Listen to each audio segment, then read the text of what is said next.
Fáilte and welcome to Éire. My name is Ben. Today we're going to be taking a closer look at the DJi Spark here that I currently have in my hand. I've currently owned this drone for about 8 months now, and I'm going to give you my opinion on it and why I think this drone is still valid today. We'll take an overall look at a few things, A being the quality of the drone, pricing.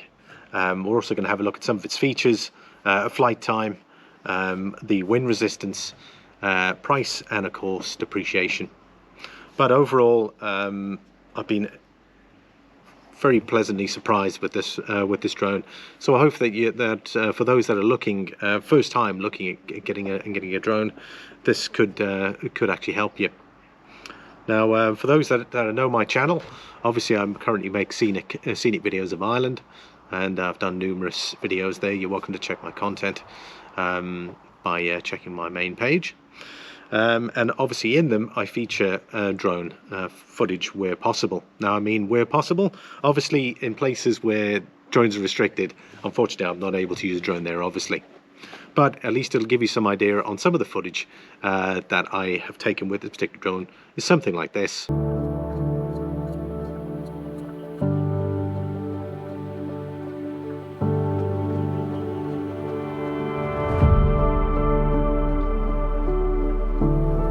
As well as that.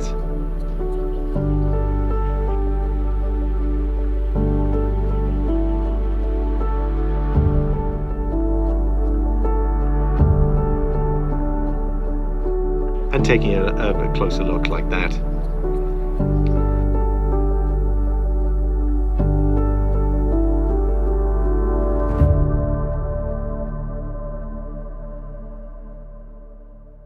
So if you're interested in this drone, stay tuned, and we're going to go through it in a bit more detail. I hope you enjoy the video and learn from it. And if there's any questions you may currently have, you're more than welcome to post them in the comments down below.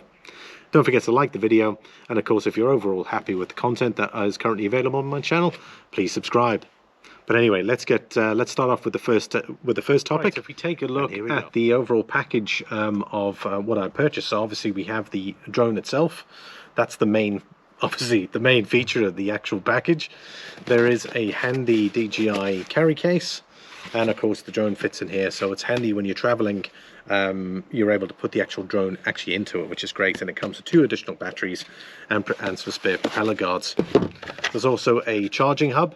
So obviously what's the nice thing about this is when I'm done and I come home, I literally throw the 3 batteries on, it'll charge up, and it'll be done in no time.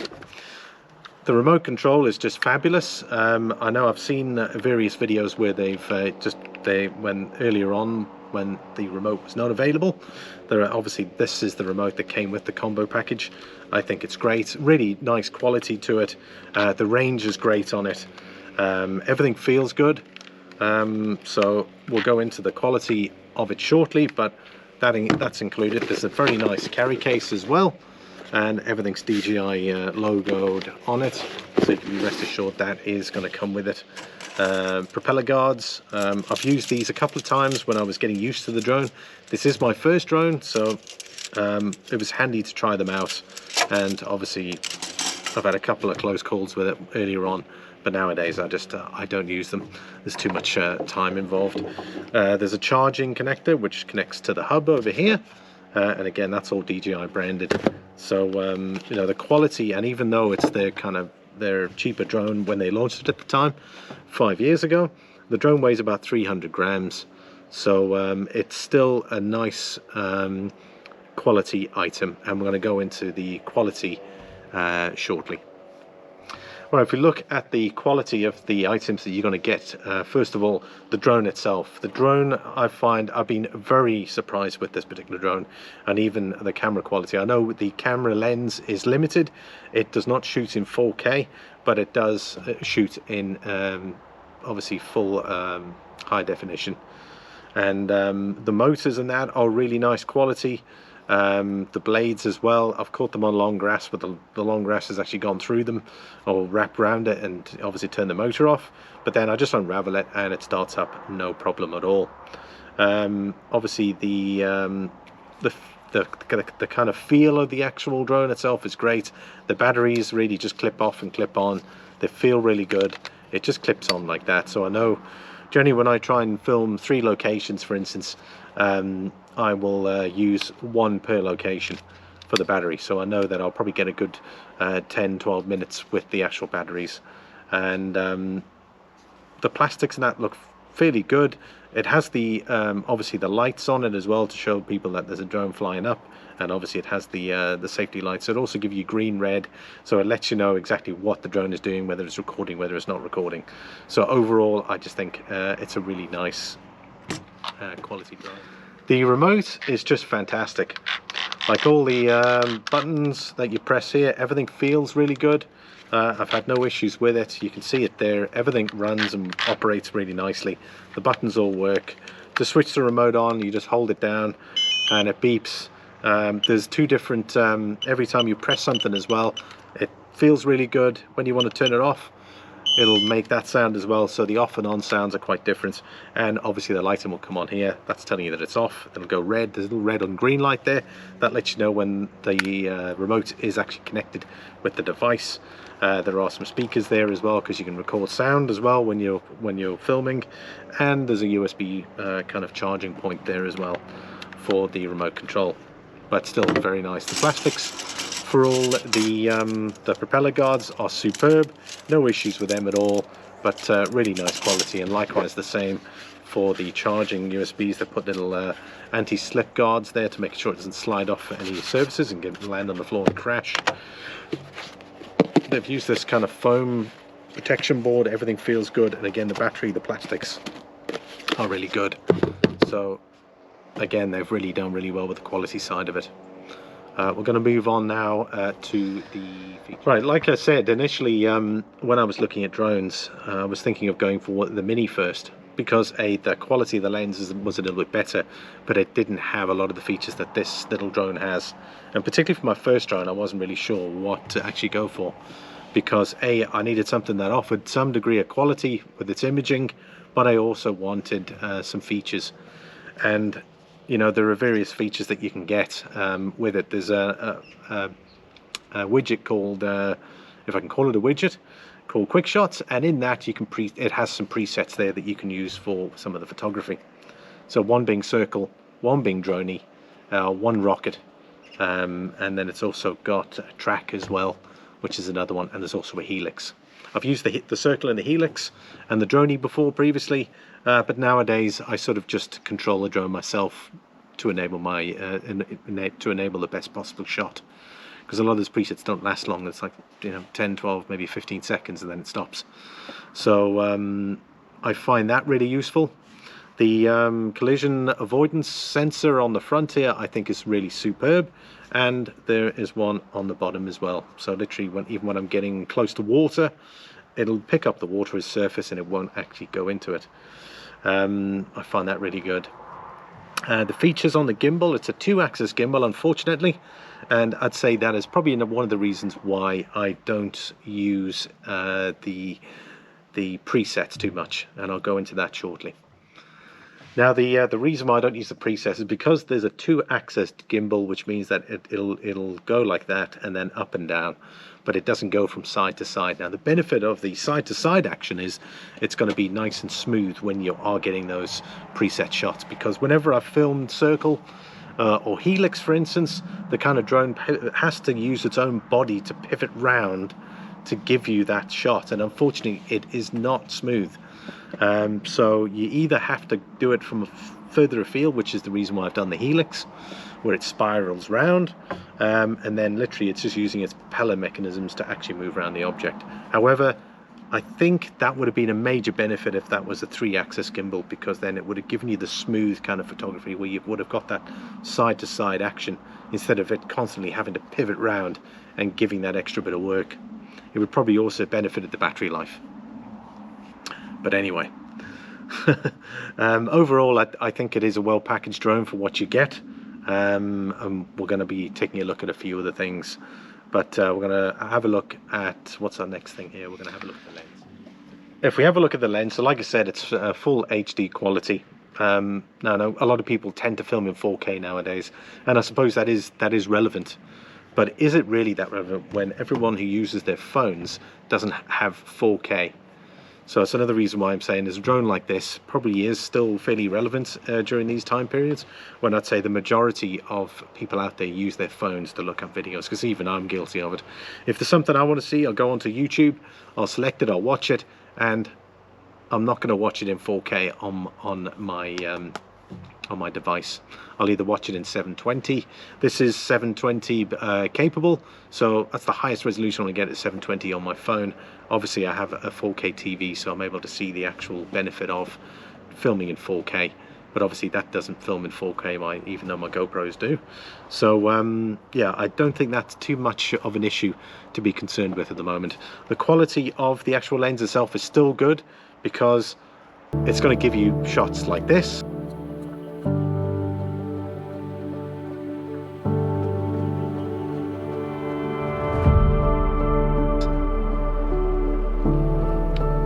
Like that.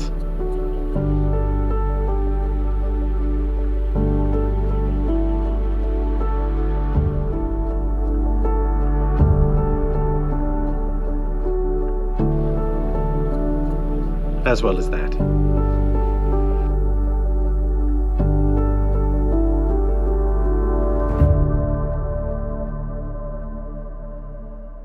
So again, for the price that it is, which again we're going to go over shortly, I think it's really good value based on the requirements now. I mean, if you still think of it, people still use DVDs at the moment.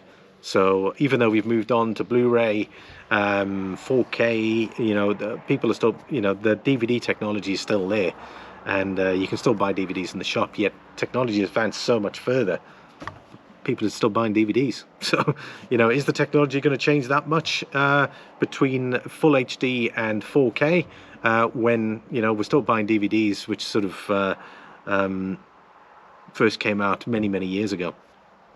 Just one of my points.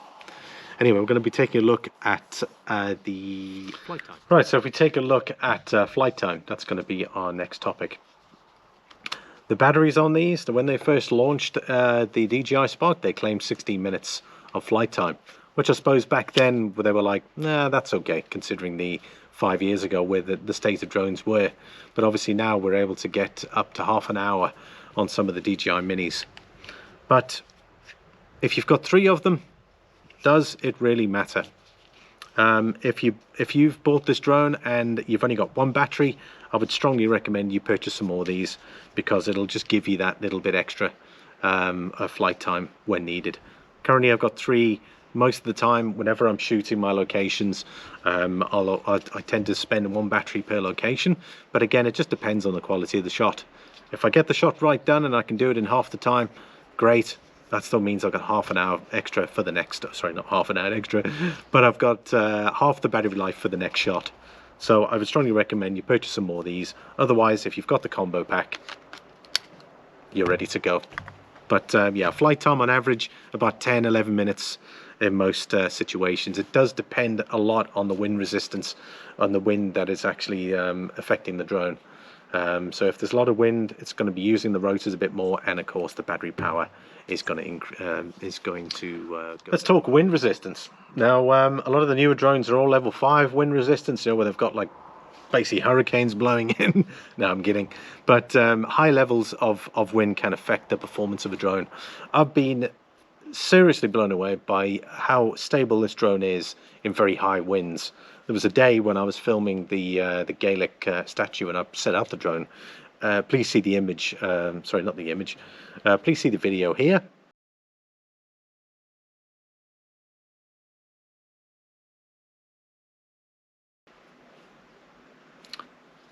And the wind was seriously pumping there. You can see by a lot of the trees there, that particular image there, I've included it. And it was fairly steady considering the circumstances. There was a lot of, I would say, sorry about that. There was a lot of interruption with the intermission of the screen. I was losing signal constantly, but overall I managed to get it done. But yeah, I was overall really impressed of the wind resistance on this.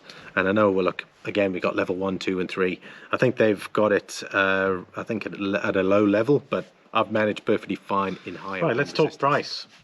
Obviously, I bought this drone in Ireland. At the time it was 320 euros, I believe, and that was fully kitted and posted. At the time I thought that was pretty good, not realizing that technology is advancing as we currently go. So I'd say the next bit is going to be quite interesting for you. But a lot of the drone places actually accept them as trade-ins. I know they do here in Ireland, but overall the price that I paid for it, it was probably too much, in my opinion, based on the value I got. I got it revalued at about 4 months later after I actually bought it, because at that time I was concerned about the quality of the lens, and I thought it might make sense to actually go for a DJi Mini 2. Even though it didn't have a lot of the features that this drone didn't have, but I was a lot more competent in the actual drone.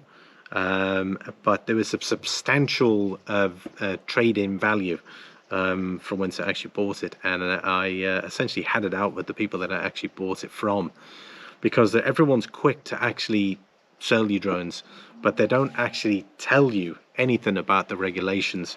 Because initially I thought, well, it's a small drone, I probably won't need a license for it, not realizing that I actually do need a license for it, because I suppose laws are changing in every single country. But anyway, I drift off. So price wise, I thought it was probably a little bit higher. It might have been maybe 50 euros too much, but hell, I'd spent the money on it, so I was going to make the most of it. Right, let's talk about depreciation. Depreciation on sort of electronic products, we all know, is pretty harsh, and it pretty much extends to these sort of things. And I'll tell you why. I paid about 320 euros for this, say eight months ago, for instance, and I recently got a trade-in price on it, because I was looking at upgrading the lens, because I thought, well, I shoot in 4K in all my other footage versus the full HD on the actual drone, so it might make sense to actually just spend the money and upgrade it. At the time, DJi Mini 2 was something I was looking at, because it got me into that 4K mode. But I think the upgrade was about 370 euros is what they were looking for. So if I look at 320 is what I paid for it, and I think it was 500 and something, 550 or something, and it came with a combo pack, so you got all the extra batteries with it as well. And then I looked at it thinking, hang on a sec, that doesn't seem right, because it was only 4 months ago that really I looked and bought this for 320, so why is it only worth 180 euros now? And that's the truth of it. They've made so many other models, a lot more compact. Obviously the wings here are fixed, so there are way more options currently available on the market to compete in the sort of small drone segment, that the depreciation of these is ridiculous. So it's made anyone looking at buying an entry-level drone really affordable. I mean, if you think about it, probably when this drone came out, it was probably in the region of maybe, what, 650, 800 euros, I think. I haven't really looked it up, but I suspect it would have been at least double what I'd actually paid for it. So for something like that, that warrants a trade-in value of only 180 euros, what is the resale value of it then? If it's 180, like, what's the markup these people are making? Maybe is it worth maybe 280 then? Is it worth 300? You're getting a serious amount of money's worth out of a drone like this for, call it 280, 300 euros. So, where does that put me? It puts me seriously out of pocket, because if I was upgrading to 4K, I'd need substantial money to again top it up. But then how much is that drone worth when there's already a DJi Mini 3 drone out now? So that's going to affect the resale value of the DJi Mini 2. So where does it stop? Sadly, there's no real answer for that, and I suppose it's all down to the individual like you out there. How much are you willing to pay for something like this, or a DJi Mini 2 or a DJi Mini 3? Because at the end of the day, it's going to be your money that you're going to be losing when you decide to change it. So why do I think that this is still relevant then? Because like I've said to you, your phone, you can't see in 4K in a lot of the phones. Yeah, it's full HD. It still gives very good quality. If you have a look at my videos, you'll see a lot of the drone footage I've done.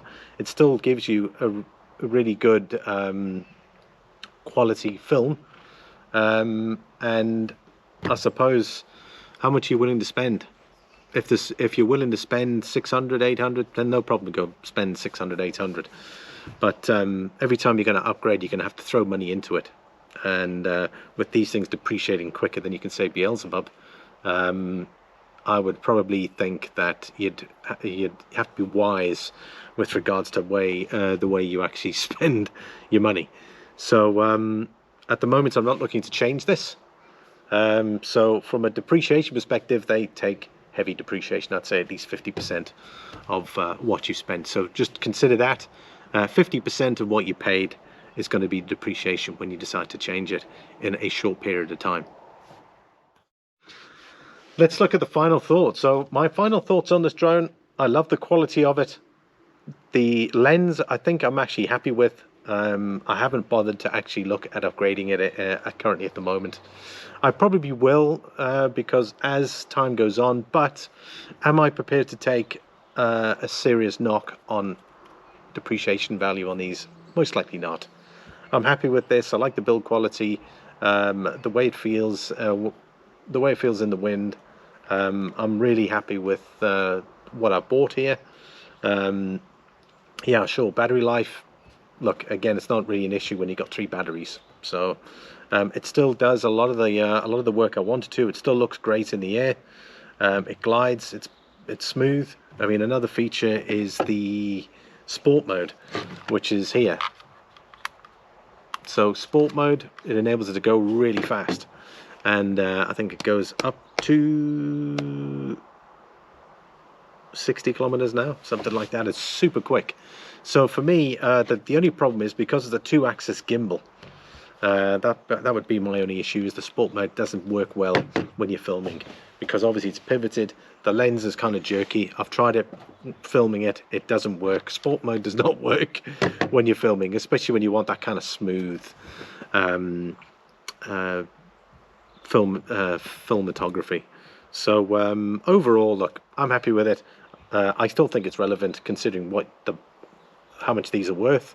For the money that you're spending. It's a great beginner's drone, and if you're able to shoot right with it, you can get so much more out of this, and the ISO values are really adjustable as well. So when I'm going in, I try to maximize the actual the ISO for obviously the conditions that I shoot in. It has got some preconditions, so it is great from that perspective. But overall, I think it's a great drone, and it'd be one I think you should consider. That brings us to the end of this video. Thank you very much for watching. I hope you've enjoyed it, and I hope I've given you some insights in relation to the DJi Spark, how I use it, and the benefits of it, as well as the features, flight time, wind resistance, the quality of the actual drone.